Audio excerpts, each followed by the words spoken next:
And welcome inside the Backstage Pass. It is a Wednesday hump day and almost halfway through the month of October. I still don't know where time is I going know. between now and here. And then, of course, Thanksgiving, all that good stuff, but it is flying by.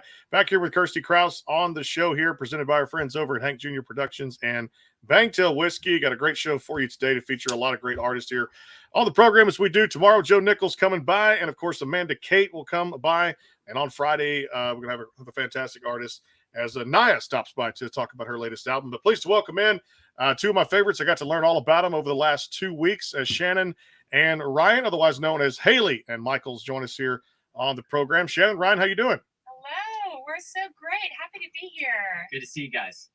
Good to see you too. Well, let's get this off the top. You know me, I don't wait a long time to open a can of worms here when it comes down to it. I get right to the point.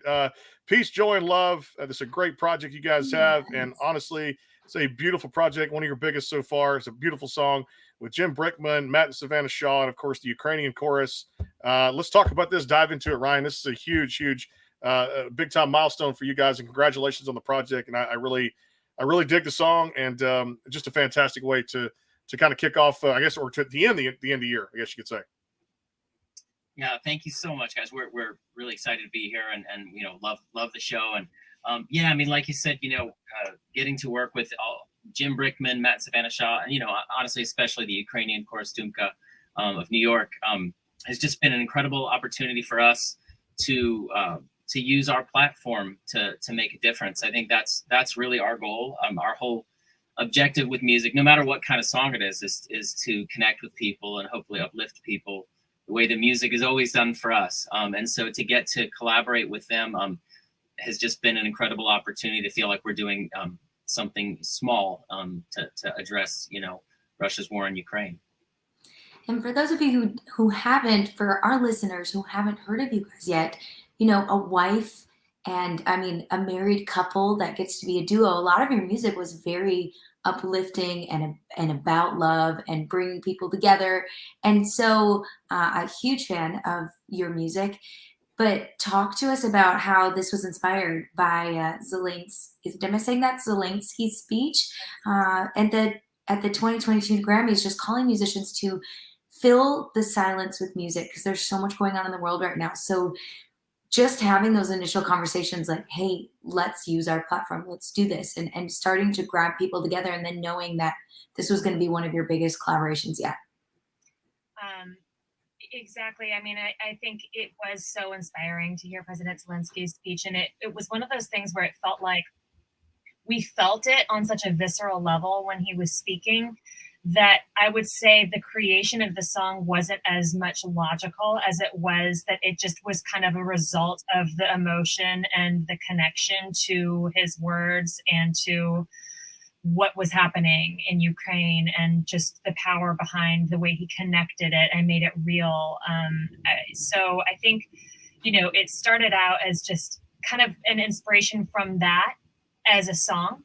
And then it became so much greater than we ever could have imagined, because when we wrote it, we had no idea that the Ukrainian chorus Dumka was going to be a part of it. And so it was just really special to kind of watch it evolve objectively, because I feel like as creators, we can create, and then you never know what's going to happen then it becomes everybody else's creation, and each song kind of has its own path and journey. And it was a really amazing experience to be a part of this and to get to film with them and the children's chorus along with the adult choir. I mean, it was just amazing.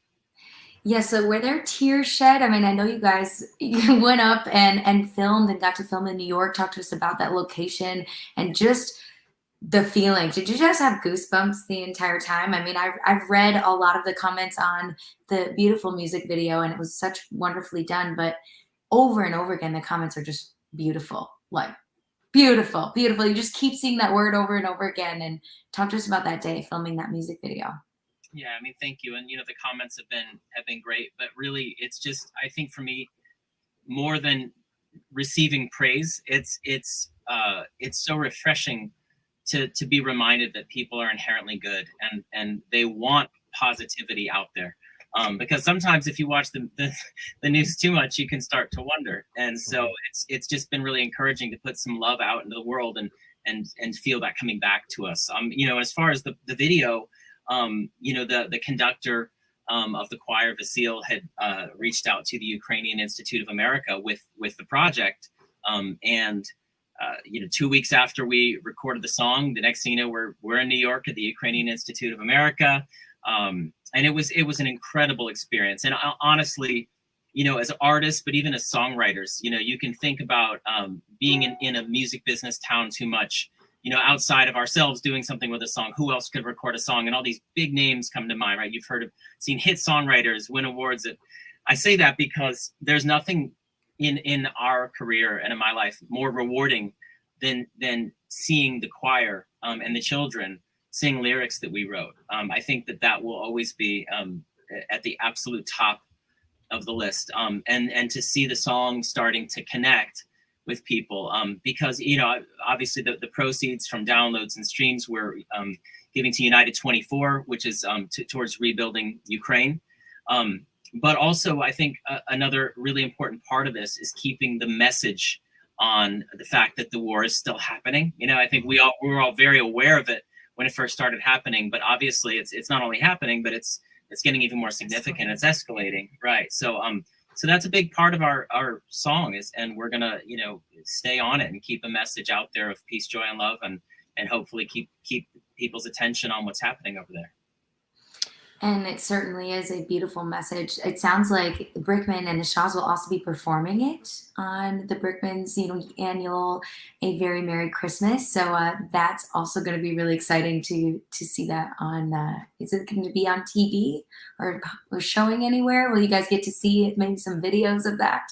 Yeah, definitely. Yeah, and Jim Brickman actually just came back from playing overseas, and we got to see some videos of sold out concerts of the whole crowd singing along. And so I know that, Jim will have a Very Merry Christmas tour, and the Shaws will be joining some of those. And I know that they'll be, I can't say too much, but I know they'll be closing out the concerts with it. Oh, wow. So, yeah, that's awesome. Very excited about that.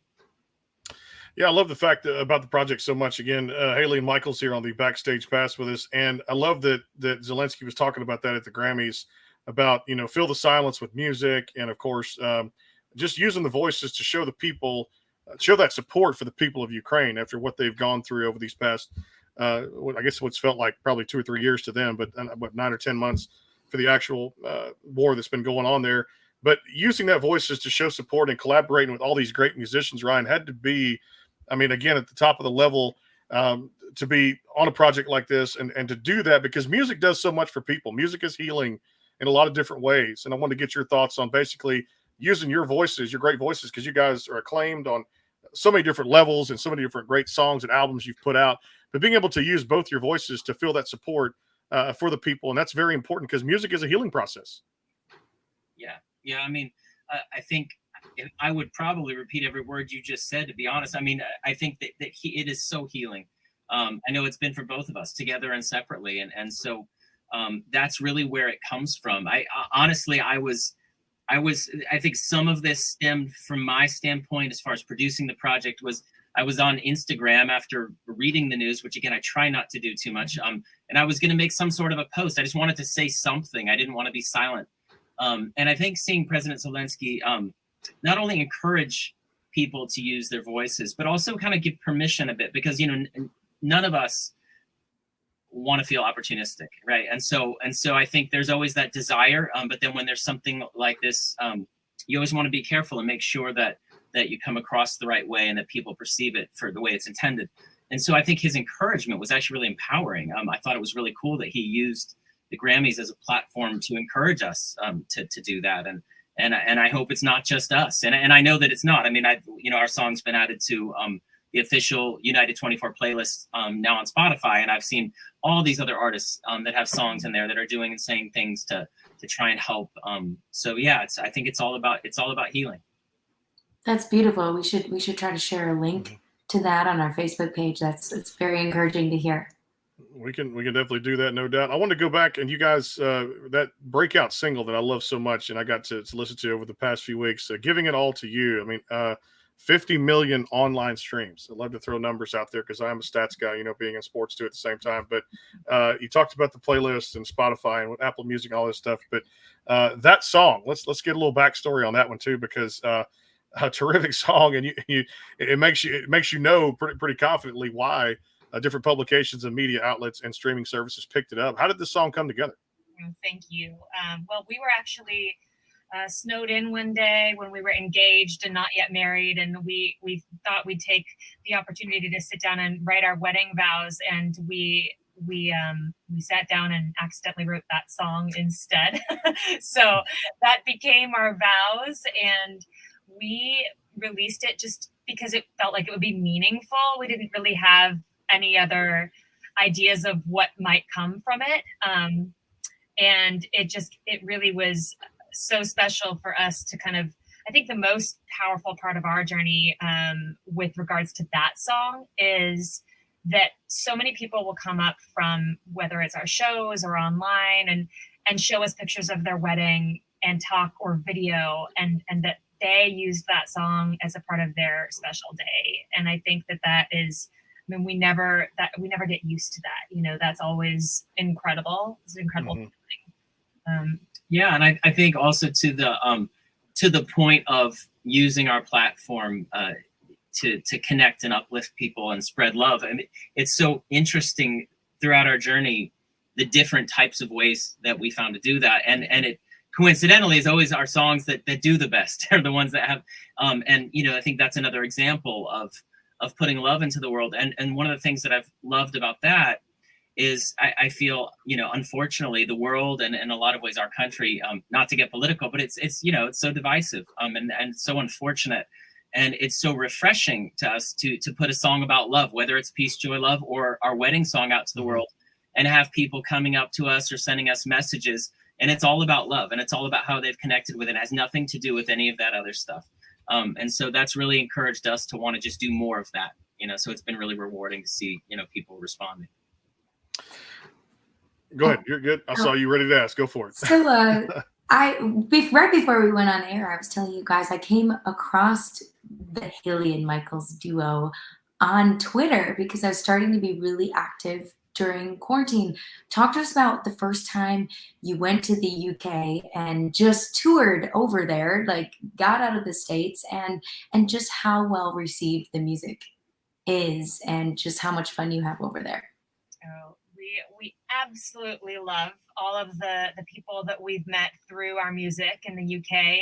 It was an absolutely amazing yet unexpected experience being over there for the first time, because it is really when everything shut down. I mean, we were, I think, the only American artist that had stayed by the time the concert actually canceled.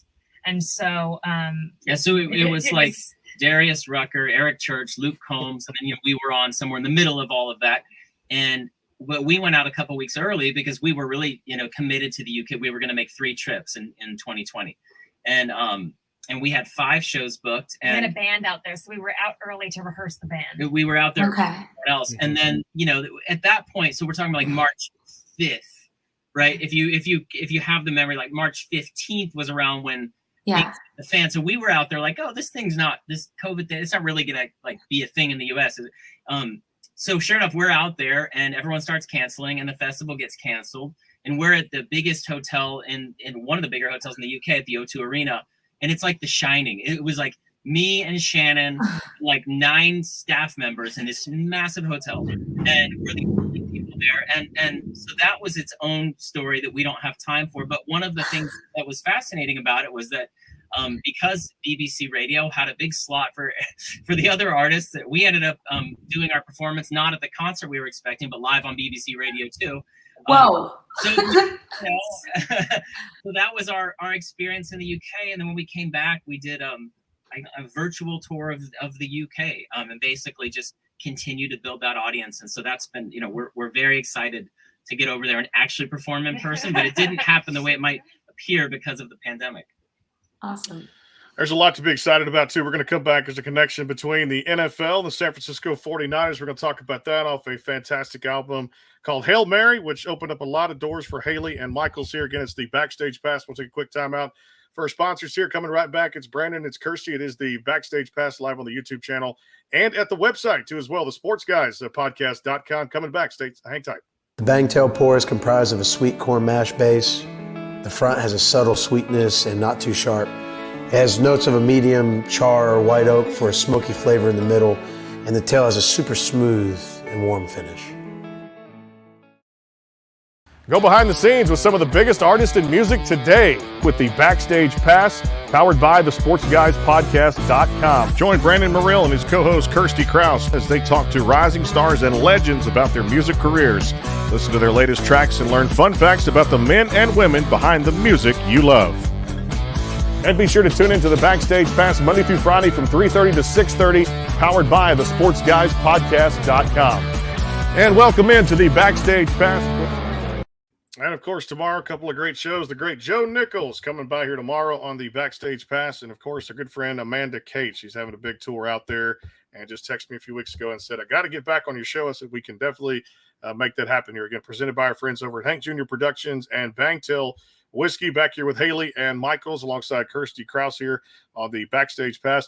Let's talk about this, Ryan, this connection, and Shannon too as well, with the San Francisco 49ers. A lot of this stemmed from a great album you guys, I know, are super proud of with what Hail Mary had done. Tell us this story, because I know it was a music video was picked up by the 49ers. You guys got to do a lot of cool things, performances at Levi's Stadium and performances within the National Football League. So kind of tell us how all this came together. And I love this story because there you go, grand slam of sports and music at the same time. Yeah, I mean, it was. I think that really what we're getting at here is that we really just did the music thing to try to get on. I was We just have boxes of all of our teams, you know. And so we got on the middle of the field on Levi Stadium. So now we're retiring and we're here to announce it. That's all we're good. Check. Exactly. You know, music and sports has always been it's a huge part of our life, and there's so many reasons for that. But yeah, I mean, it was an incredible. We wrote the song Hail Mary. Autobiographically about overcoming adversities together, separately. The music business, as you guys know, is not easy, and nor is life. And so we had a really honest writing session, and that song came out of it. And it ended up in a Netflix film called Walk Ride Rodeo. And from there, to be honest, we just kind of cold reached out to the San Francisco 49ers because we're diehard fans, and we had no idea what would happen with that. But the song was doing pretty well at the time, so we kind of had our fingers crossed, and we were on a flight, and we got an email from the VP of the team, Al Guido, and inviting us to Levi Stadium to meet with the front office. And so I think within 10 days, we're sitting around a conference room table with the 49ers front office, and long story short, they picked up the song as their theme song for the season. And also Rob Alberino, who is the VP of creative over there, and the 49er Studios, actually directed that music video at Levi Stadium, which ironically, there were empty seats, no fans on the seats. And that was right pre-COVID, which is kind of always, I thought, kind of fascinating. But Ryan finally got his fog machine. He's always dreamt of we were just starting out on radio tour in tiny little rooms. He always wanted a fog machine to be with us. He got the full experience. Yeah. I love that connection. It's good there.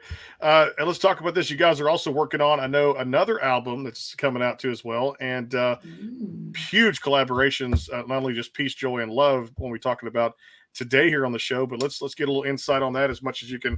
I guess let the cat out of the bag too, because I know there's probably still some legal things you guys have to go through and choices for the album songs and release dates and things like that. Talk about this new project too. You know, one of the things I guess that we can say, we haven't actually announced it, but we're happy to share it with you guys and for anyone that tunes in. So we're not posting it, but if someone's listening or watching, But the way we actually originally connected with Jim Brickman was because obviously some of his biggest songs are love songs. Valentine with Martina McBride, or The Gift, or it's just an endless stream of love songs. And for years we always thought that a version of our wedding song, Giving It All to You, which we've talked about, with him being featured on as playing piano and being part of it, would be like a dream collaboration for that song to have another life. And so that is a big part of what's coming next year as part of the album. Another, I guess, thing that we will give away is we've written a song called Love Life. And it's very much in the vein of My Wish or I Hope You Dance. And it's a song we've really written inspired by our daughter, Kira. And we're in the process of making a deal for our first children's book. So it'll be released with the song. So those are a couple pieces of a bigger equation coming next year. Is there anything that I left Yeah, out? we're just in a fun stage right now where we have all of this music that's been created that kind of has our next chapter sound in it, but so now we're in the real selecting and fun kind of ordering of things, and so we're enjoying the process for sure. I loved a lot. There was a song I wanted to talk about on Hail Mary that really caught a lot of people's attention, and definitely for me, it was one of those things. I guess we've all kind of been there at least at one point in our life, one point or another. Probably which one I'm going to ask you about too. Drunk Text. Let's go there a little bit and talk about this because this had a lot of song. Yeah, you can kind of feel that. I heard it. We've all been there at least once or twice, no matter what type of relationship we're in. But let's break down the backstory of Drunk Text a little bit. How we can connect with people and uplift people Exactly. through that song. Is that what you're asking? I guess, yeah. How do we connect and uplift people through that song? Yes. I think there's nothing like that feeling of when you like Siri, messes up what you're saying along the way, or you send something to someone that goes to the wrong person, or you're drunk and you send some, there's that, and you wake up, or that moment you realize what has happened. It's like that felt like it just needed to be a song. Yeah. So and letting people know that, like you said, you've been where we've been. We've all been there. That's another way to connect with people. It doesn't all There have you go. joy love or wedding song. It's all a big thing. So I love that you mentioned that song. I knew that's where you were heading. I did. So Vibin was a cool one too for me. It just like made me want to dance and groove, and the production was really cool. So that just stuck out to me as well. Thank you. Cool. Thank you. We wrote that one with our friend Danny Rader. And he's Keith Urban's band leader. And one of the really interesting things I think about that song, which I think you might have picked up on, was that he wanted to write a song with us, for us, as if we're on stage looking out at the audience, but saying it the way we would say it. And so he has an amazing perspective of what people want from artists, obviously being out with a goat. So yeah, absolutely. So yeah, that's where that came from. And we got in some fun references in there, that little inside jokes. So yeah. You're up. Go for it. Oh, and then I would love to touch on the Kira song "Born Yesterday" that came out in 2020, just because it was so special. Just talk to us about how special that was to you guys. Oh, thank you. Yeah, that song is so special, and it's so fun now because she's starting to learn the words, and it's There one you of go. those that keeps. We really wanted to write it about. I mean, it's about literally being born yesterday, but then also about innocence and growing up and wishing that you could protect someone and keep them born yesterday in their mind and in their hearts. And so it kind of changes meanings as she gets older. But it's so special for us. And just one kind of behind the scene funny story is that she decided to arrive 2 weeks early, and we were literally in the process of getting the song out. Like Ryan was, I think, like in the bathroom of the delivery room with the record label on the phone, like trying to get it released in time because the process had already started. And I was like, it's fine, just You're like, more important things. I'm having a baby right now. the same day. So That's awesome. It's so fascinating though. Like the response to that song has just been, I think again, when even though it's about our daughter, I mean, that's what inspired it. It's been really cool to see other parents connect to it, and personalize it for themselves. And like we said, we just wrote another song. I mean, pretty much every song now is for her. And so it's I'm glad that you mentioned that one. Well, I know Kelsey was tuning in too. She was actually messaging me about you guys coming on the show. Huge fan of y'all, so I'm gonna put this on the screen there. She goes, "Love the song. I wish you loved this Christmas. Christmas is not too far from around the corner." So definitely, let's touch base on that. Kelsey, thank you for that. Chiming in there in the comment section. If you guys have any comments for Haley and Michaels, feel free to leave them there. We'll get to as many as we can. So yeah, Christmas around the corner. I think could be on everybody's playlist if you're putting up the Christmas tree and baking It should cookies be. and doing the family thing, you know?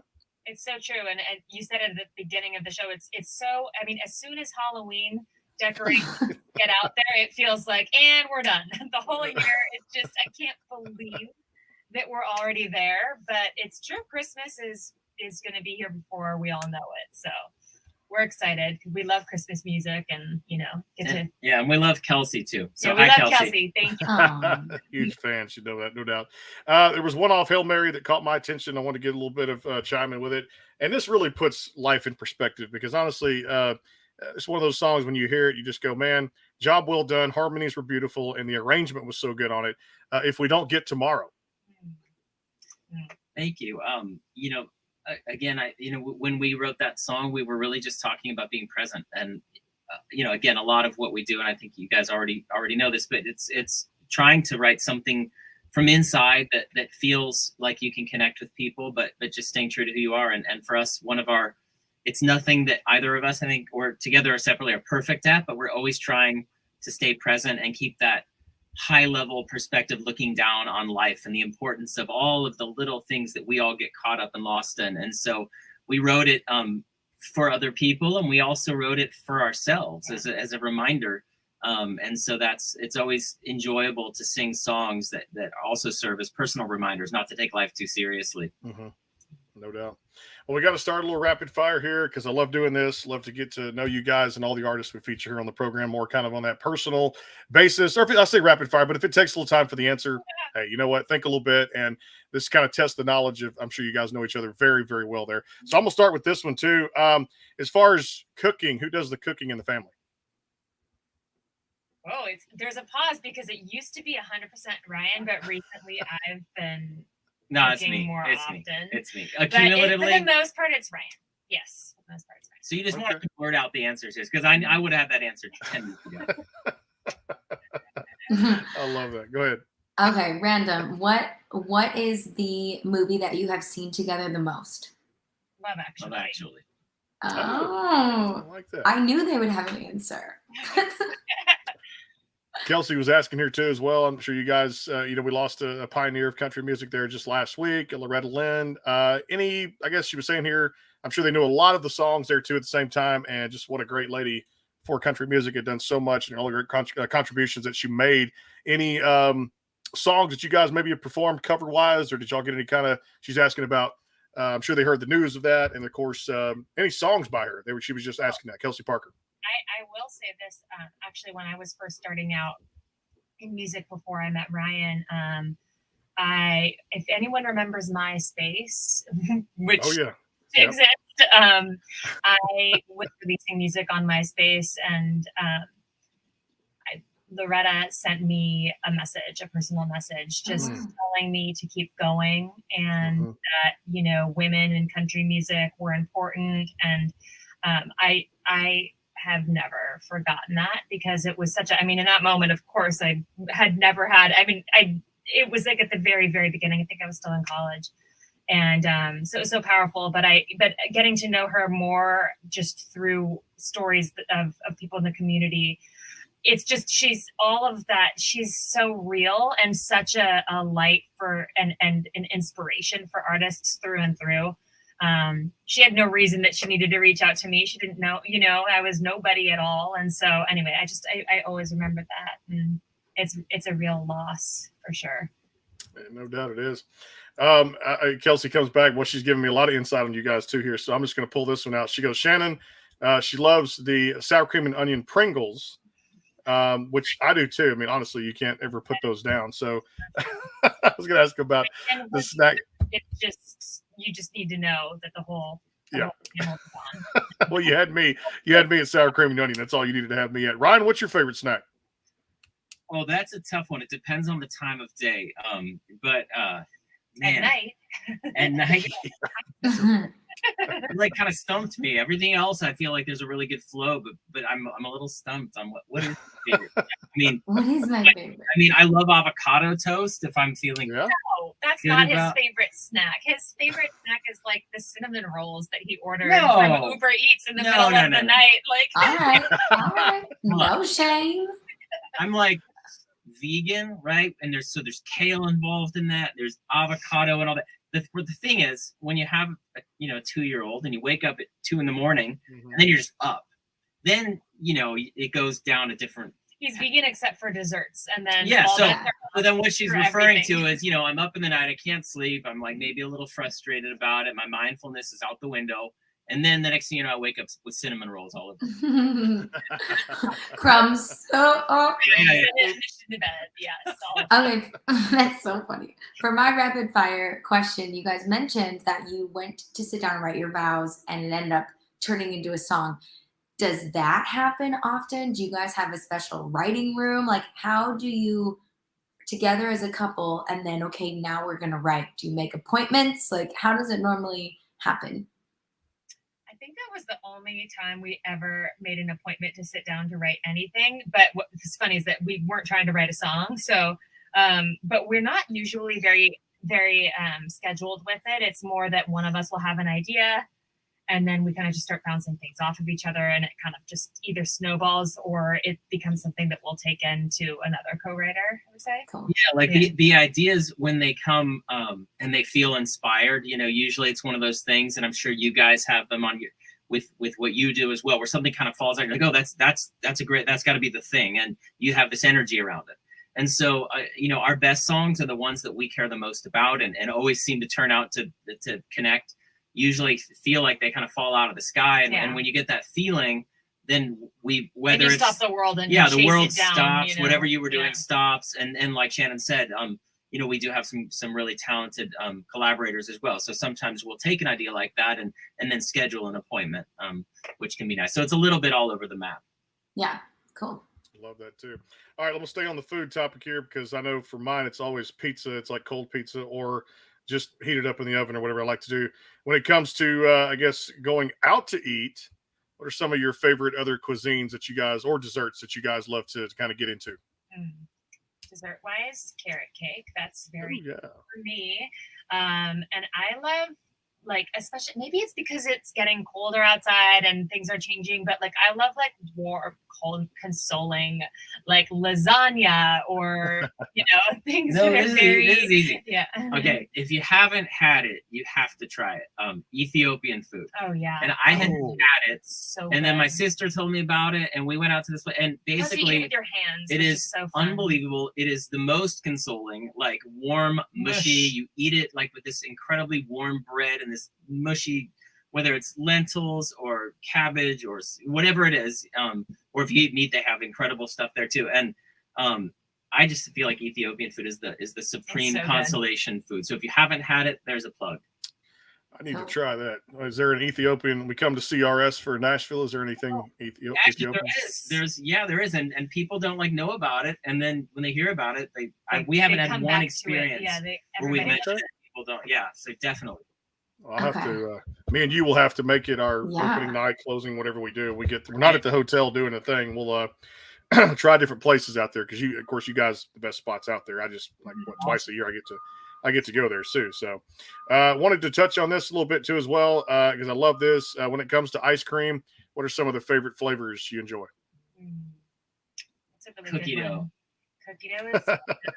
I like the caramel pecan, and I also like just like plain vanilla, which is so strange because I normally love.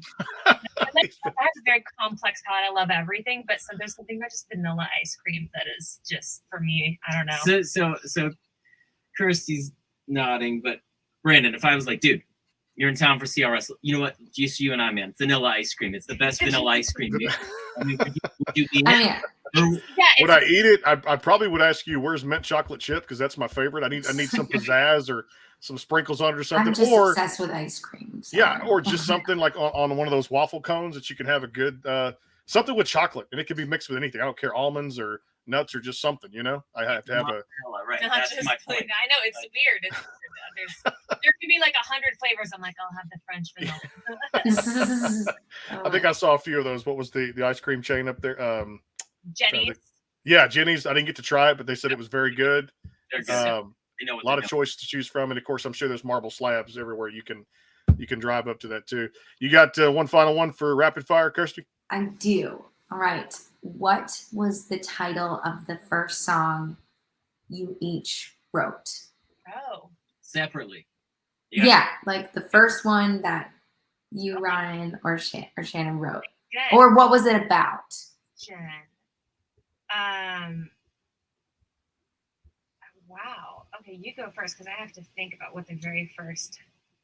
So it was about peace, and it was after, when I was really little, after the Rodney King incident in New York. That was the first time that I actually picked up the guitar to write a song. Before that, I think I just sang La Bamba all the time. But when that happened and I saw it on the news, it really wasn't emotionally any different than it is now, where I remember feeling like I wanted to do something and say something. The thing is, you'll never hear the song because I didn't say it very well, and the song was horrific. But it's about terrible. Peace, and then here you But are it was now. about full circle. about the same thing, but the songwriting has evolved just a nudge. It's really cool. So I started writing when I was in elementary school, and it was so funny because looking back now, I realized that I think I was kind of just trying to process like what people go through as young teenagers, late early childhood. But I remember this one song I wrote called "Staring at the Sun," and I look back at the lyrics now, and I'm like, I don't think I could have written that today if I tried, because it was just so like honest and raw about like being at a crossroads in your life and not knowing which way you were going to go. So you're kind of paralyzed by just staring at the sun. And anyway, I'm glad that you've been deep, right. yes. About it until this question. So I'll have to go. If you guys hear it on our next album, Ryan's gonna be like, "Oh my god, Shannon's 10-year-old song was, Well, I tell you what, it's always great catching up with you guys. And for the first time, you knocked it out of the park. Use that sports term. Peace, Joy, Love, featuring the Ukrainian chorus Dumka, is out there across all the digital platforms for you guys. And definitely the new album's coming out with some great things on it. Hail Mary is out there for you guys to check out. Of course, the music video at Levi's Stadium. So much great things. And we're just scratching the surface with these guys. HaleyandMichaels.com. Shannon, Ryan, we sure appreciate the time and looking forward to connecting again sometime when the new album comes out. Hope you guys enjoy the visit. Thank you so much. So much fun. Loved it. You guys are awesome. Thank you so much. We appreciate it. Look forward to having that Ethiopian food when you're in town. Yes. And vanilla ice cream to top it off. And vanilla ice cream. Vanilla ice cream to top it off, too. I'll take you up on that, too, no doubt. We'll be there CRS 2023, March 13 to 15 of 2023. And, of course, tomorrow we're going to talk to the guy that made Coupe de Villes popular again. That's right. Joe Nichols coming here on the show coming up tomorrow. We'll talk about his latest album, too. Lori Morgan here in a few weeks. And, of course, next week, Monday, the fabulous Julie Roberts is going to stop by the program here. She'll be talking about her new album coming out October the 28th, coming up here in just a few weeks. We'll see you guys tomorrow about 4 o'clock on the Backstage Pass with Amanda Kate. And, of course, Joe Nichols tomorrow night here talking about his new album here on the Backstage Pass. Remember to check out the sportsguys podcast.com. And, of course, check out the YouTube channel. Go subscribe and do it now. We'll talk to you guys tomorrow. See you soon.